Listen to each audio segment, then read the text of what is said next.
అందరికీ నమస్కారాలు.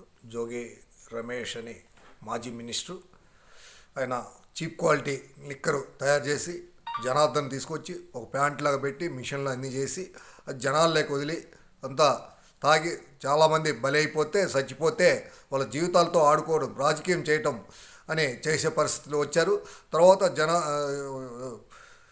Jaganmohan Reddy London సిబిఐతో permission తీసుకొని లండన్ వెళ్ళిపోయాడు. ఇదంతా ఒక ప్యాన్ ఇచ్చి ఒక పెనాలికగా ఒక మ్యాప్గా తీసి ఒక పద్ధతిగా చేసి దాన్ని జనాల్లో వదిలేసి ప్రభుత్వం మీద, కూటమి ప్రభుత్వం మీద ఒక అపనింద వేయాలని, వాళ్ళ మీద దండాత్ర చేయాలని, ధర్నాలు బంధు అది చేయాలనే పరిస్థితిలో ప్రభుత్వం మీద అపనింద చేయాలని చూశారు కూటమి. అది బట్టబయలు.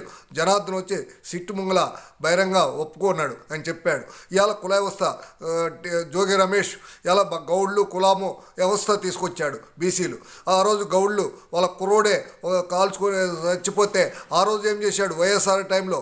ఈరోజు ఈ కుల వ్యవస్థ తీసుకొచ్చాడు. అది దుర్మార్గంగా తప్పు.